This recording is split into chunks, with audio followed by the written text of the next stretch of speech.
them feel bad if they join us later. All right, we are streaming. Okay. I don't think I need to give the prefatory statement about conflicts of interest. I mean, we're just talking about proportional discovery. But if anybody has a conflict, please recuse yourself. You have the minutes of the previous meeting. I mean, they're like copious, horizonless, transcontinental meeting minutes prepared by our own Carmen Bannon. And so if everybody's had a chance to read that for an hour or so, then if there are any changes, emendations, corrections, or additions to same, speak now. Otherwise, I'll assume we have a consensus that they're approved. Okay, very good. Now, after the last meeting where we discussed a number of, preliminary issues about proportional discovery and its various features, there was a request that Carmen or Catherine, or a combination of the two, responded to with regard to why this falls within our regulatory function. And again, copiously, they provided us with a group of materials that covers that subject, I thought, pretty thoroughly. So at least I would think, that puts it within our bailiwick as far as whether or not we want to do anything about it, except that to the extent we are talking about some sort of legislative initiative, we would probably need to get help elsewhere. It'd probably be a good idea to solicit that help elsewhere. We've got a liaison committee with the Bar Association, which loves to lobby for things and claim that they have great success with their lobbying efforts. So that's kind of where we are. If anybody has any questions or comments about the last meeting or about the professional conduct materials that were provided by Carmen, you can ask those, because I think at this point where we need to make a decision about what we're going to do about all this. And I thought we could either decide that everything's fine, or for other reasons, we just don't want to do anything, and we'll tell the Issues Committee chair we're done. Because when the Issues Committee is scheduled here next month, of course, the subcommittee will have to make a report. Number two, we can consider some concrete changes to the rules in terms of, really beefing them up, putting in all sorts of parameters for written discovery, deposition discovery, limitations in terms of numbers, in terms of hours, all sorts of things we could do, like the arbitration statute for medical cases that I mentioned last time. Or three, I suppose we could take a middle course and look at fine tuning some of the rules, well, Rule 26 or other discovery of the other 12 discovery rules we have, and either beef up, say, Rule 26 to comport with that federal Rule 26B1 about scope, to, as Walter pointed out very aptly, I think at our previous meeting, it's not really a substantive change, but it certainly brings into the light somewhat the issue of proportionality of discovery based on the 6 factors enunciated in the federal cognate rule. Or, we could look at our own rules at another feature of that, like 26F with regard to discovery conference, and perhaps try to make that mandatory, as it is mandatory in for say a medical malpractice case under Rule 26F1. So, I mean, those are at least 3 options that we have.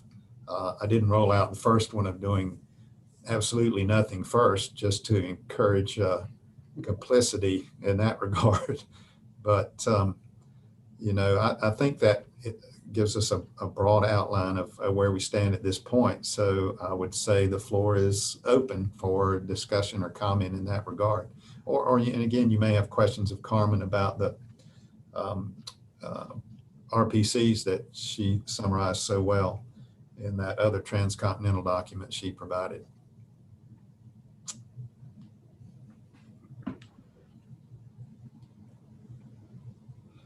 It seems like you're criticizing my brevity, Greg.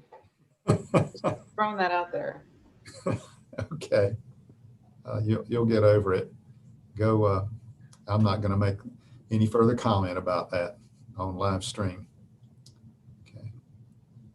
I mean, is there any sense of this group about which way we should head? I did not volunteer to chair this subcommittee, I'll tell you that.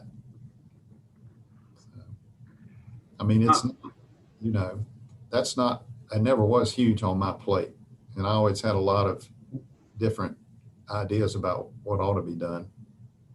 This wasn't one of them, but now that we have it in front of us, we need to take a direction. We can conclude our work this year and report back to issues that we're done. Yeah. You know, I guess I would tend to want to err on the side of being conservative as far as going in and making significant changes to the rule. That's probably where I have landed as I've thought more about it. I am not, I guess, to the extent that there was a feeling like we should do anything, you know, I just would, I guess the thing that I would consider is just having language about proportionality and as more of a, rather than you know, a specific do and don't, more as just direction. But I tend to, if I was going to vote right now, before we have much discussion, I would probably vote to keep it static.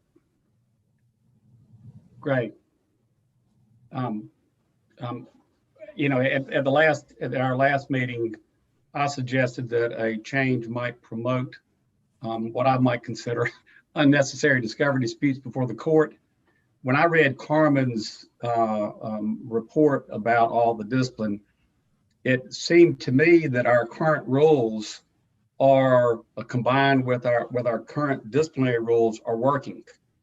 There are plenty of teeth in our current rules to take care of any of the discovery problems, it seems to me. And since our current state rule 26 just has a lesser teeth in it, I guess, but it does provide for some proportionality limitations, it seems to me like it's working. And if that's working and our state bar rules are preventing other you know, professionalism problems, then why would we attempt to change it? It also may look like that the state bar, even though I understand that and agree that with Carmen's information, it's, you know, within our scope to consider all this, it may also look like we're sort of meddling in affairs that are to the regular practitioners, meddling in affairs that are a little bit potentially beyond our scope, even though they clearly are within. It seems to me like our current rules work and take care of our problems. So why change it? Walter, you're up.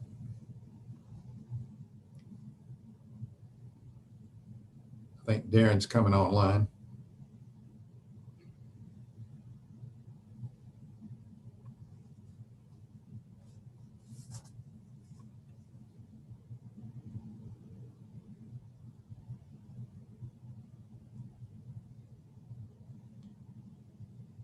I say, are you there, Walter?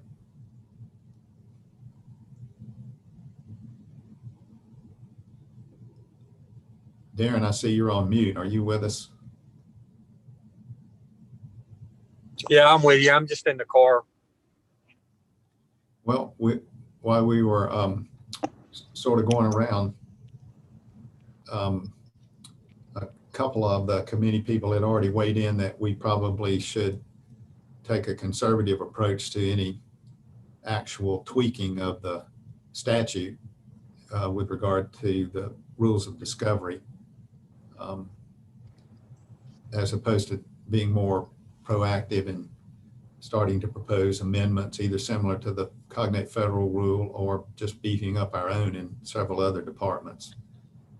Did you have any thoughts in that regard? Well, I'm conservative. I think that's probably a good approach. I mean, we've typically at this juncture in our time have been reluctant to go to the General Assembly for anything, and that's probably a good approach right now. Yeah, and Charles, to some extent, Ted had indicated, that with the discipline through the state bar and the current statutory rules we have, the system seemed to be functioning pretty well. I would agree. Okay, I'm going to go back to try Walter one more time.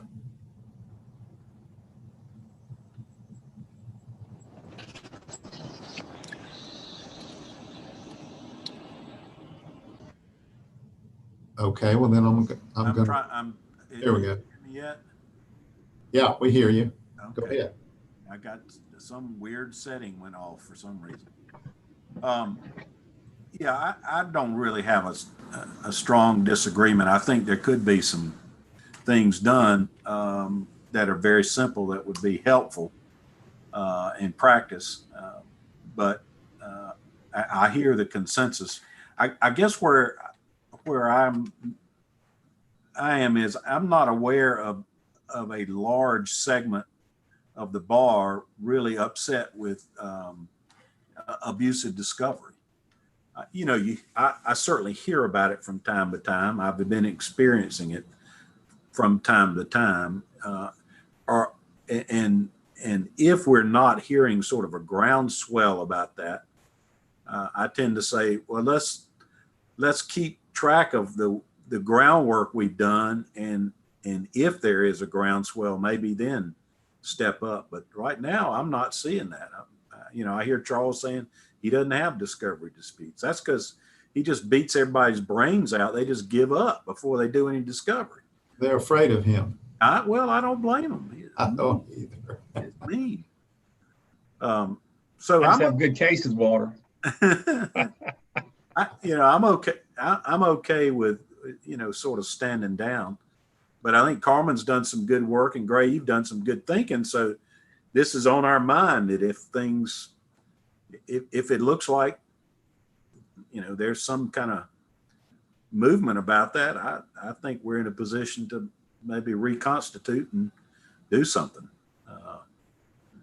But, given our role more as a regulatory body, maybe one thing to do is to talk with our liaison committee and see if there's anything going on with the Bar Association on this, and see if we can collaborate there. They may have some, surveys or something that says they have a problem. I'm not aware of it, but I guess that's possible. Well, I attended the last liaison committee meeting, and that's not on anybody's radar over at our sister organization right now. Okay. Yeah. Well, how about our two staff council that are with us today? And they made, just an over-the-top presentation with regard to the current proposed amendment to the preamble in Rule 8.4. So, they're not, just fodder for the mortar cannon. So either one of you want to weigh in about any views you have in that regard before I give you my opinion? I believe Brian excused himself. He's just nominally present to keep the live stream going. And I have no opinion on this. This is definitely outside of my wheelhouse. So I defer to all of you who are out in the trenches. Okay. Well, I love going last because I can see which way the wind's blowing, and then just jump on board. Although I've seen that happen before, and I jump ship. But here, I tend to agree with the consensus I think that we have forming here now. Yeah, I get upset about discovery abuses, but generally there's a pretty good remedy for that. I mean, I've had cases where I thought there was a real discovery abuse, and I have judges step in and, impose severe sanctions, striking answers, defaulting parties, dismissing cases. In the business court, they'll cut you over there if there's a discovery default. So, yeah, I'm pretty content that the system works well myself, and I am not a proponent of massive changes to the rules of civil procedure. And every time they do that at the General Assembly, I just want to go in a closet and cry because they make it worse. They have made some substantial changes to Rule 26 just in the last 5 years, and especially with regard to trial experts, disclosures, and that sort of thing. And I think that, and Rule 26F, and I think that all the changes they're making are generally awful. And I had the chance to comment on that, but I'm content, that we really don't have to fix something that ain't broke. That's what I'm hearing from the rest of you in that regard. So, if there's any dissenting voice now, let it be heard. Otherwise, I would report to the Issues Committee next month that we were very, efficient and expeditious, and we're done. But it's something that our president wanted examined. And so I think that's where the charge came from. So. Well, and I'll tell you this, just and Gray knows this just from the officers' meetings. The Issues Committee is with some of the things that have been proposed in light of the anti-discrimination language and stuff like that. We have proposals that have come down that we received from the LAP board that we are considering. So there's a lot of other work that can be done by the Issues Committee. And if we don't have any strong urge to make any changes or anything, there's a lot more work that the Issues Committee has for you members of this subcommittee. So we can close the book and report back to President Willoughby and take your next assignment, I guess. Yeah, it just occurred to me, I think Mark Holt, who's the current president of the NCBA, is on the General Statutes Commission.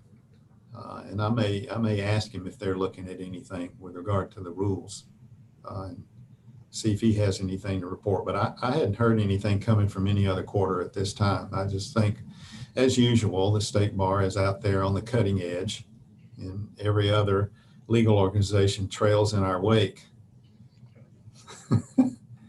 That was a little, maritime metaphor for your benefit, Darren, since you hardly ever have a fishing pole out of the water.